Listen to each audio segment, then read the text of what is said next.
Hello বন্ধুরা, কেমন আছেন? আশা করি আপনারা সবাই অনেক অনেক বেশি ভালো আছেন। আজকের ভিডিওতে যে টপিক নিয়ে হতে চলেছে সেটি থাম্বনেল দেখে অবশ্যই বুঝতে পেরেছেন।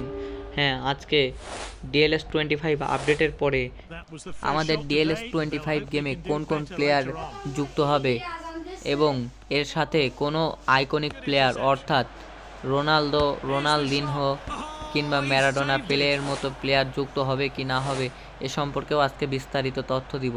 তাহলে দেরি না করে শুরু করা যাক আজকের এই ভিডিওটি। প্রথমেই শুরু করি কোন কোন রেয়ার প্লেয়ার বা লেজেন্ডারি প্লেয়ার আমাদের DLS-25 গেমে যুক্ত হবে। প্রথমেই শুরু করি ম্যাথ হামলেস নামের এই প্লেয়ারটি ডর্টমুন্ড থেকে রোমাতে আসার কারণে DLS-25 গেমে তার আসার চান্স অনেকটা বেড়ে গেছে। জাদন চালসো নামের এই প্লেয়ারটি চেলসাতে ট্রান্সফার নেওয়ার কারণে DLS-25 গেমে আমরা একে দেখতে পারবো। এরপরে 3 নম্বরে একটি গোলকিপার রেখেছি যে ফ্লোরেন্টিনাতে জয়েন করার কারণে আমরা 2025 এর আপডেটের পরে DLS গেমে এই প্লেয়ারটিকে অ্যাড হবে। নিকলাস ফুলক্রোক নামের এই প্লেয়ারটি ওয়েস্ট হামে ট্রান্সফার নেওয়ার কারণে DLS-25 আপডেটের পরে এই প্লেয়ারটিকে আমরা গেমে দেখতে পারি। এরপরে ম্যাথিউস ডিলিক নামের একটি প্লেয়ার ম্যানচেস্টার ইউনাইটেডে ট্রান্সফার নেওয়ার কারণে তাকে আমরা DLS-25 আপডেটে দেখতে পারবো। এরপরে ব্রাজিলের অ্যান্ড্রিক নামের এই প্লেয়ারটিকে রিয়াল মাদ্রিদে জয়েন করার কারণে আমরা গেমে দেখতে পারবো। এরপরে সর্বশেষ যে প্লেয়ারটিকে রেখেছি তার নাম ফেডরিক কাদিওগ্লু এবং সে ব্রাইটন এবং অ্যালবিয়নের হয়ে ফুটবল ম্যাচ খেলে থাকে। DLS-25 আপডেটের পরে আমরা হয়তো তাকেও গেমে দেখতে পারবো। DLS-25 আপডেটের পরে আর কোনো আইকনিক প্লেয়ার যেমন রোনালদিনহো, ম্যারাডোনা, প্লেয়ের মতো প্লেয়ার কি গেমে যুক্ত হতে পারবে কিনা? হ্যাঁ, আইকনিক প্লেয়ার হিসেবে এরা যুক্ত হওয়ার সম্ভাবনা অনেকটা আছে, কারণ FTG তাদের DLS গেমের অফিসিয়াল পেজে কিছু ভিডিও পাঠিয়েছেন, তাতে এই প্রকাশ পায় যে কিছু ওল্ড প্লেয়ার অর্থাৎ আইকনিক প্লেয়ার আমাদের গেমে যুক্ত হওয়ার চান্স আছে। চলুন দেখে আসা যাক সেই ভিডিওটি।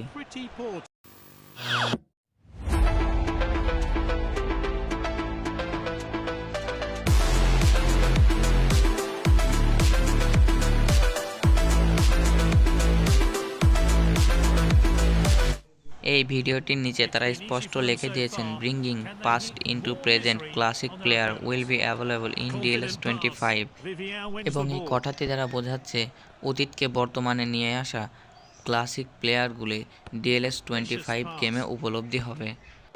এবং নিচে দিয়ে দিয়েছে 1998 এর একটি ফুটবল ম্যাচ অর্থাৎ বিশ্বকাপের ম্যাচ দেখানো হচ্ছে, এবং এই কিছু প্রমাণের ভিত্তিতে আমরা এটা শিওর হতে পারি যে DLS-25 আপডেটের পরে আমাদের গেমে আইকনিক প্লেয়ার হিসাবে ম্যারাডোনা, রোনালদিনহো এর মতো প্লেয়ার যুক্ত হবে। এবং তার সাথে আমাদের DLS-25 এর আপডেটের পরে DLS-এ প্লেয়ারদের কার্ডটিও পরিবর্তন হয়ে যাবে। এই কার্ডটি কেমন হবে? প্রথমেই নর্মাল, রেয়ার এবং লেজেন্ডারি কার্ডগুলো দেখে আসা যাক কার্ডগুলো কেমন হবে।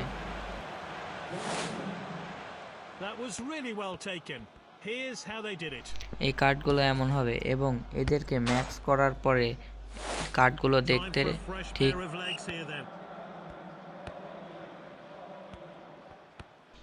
এমন হবে, এবং এর সাথে আইকনিক প্লেয়ারের কার্ডগুলো ভিন্ন রকমের হবে। আইকনিক প্লেয়ারের কার্ডগুলো যেমন রোনালদিনহো এদের কার্ডগুলো দেখতে, এবং এই কার্ডগুলো হলো আইকনিক প্লেয়ারদের কার্ড। এবং ভিডিওটি যদি ভালো লেগে থাকে তাহলে লাইক দিতে এবং চ্যানেলটি সাবস্ক্রাইব করতে ভুলবেন না।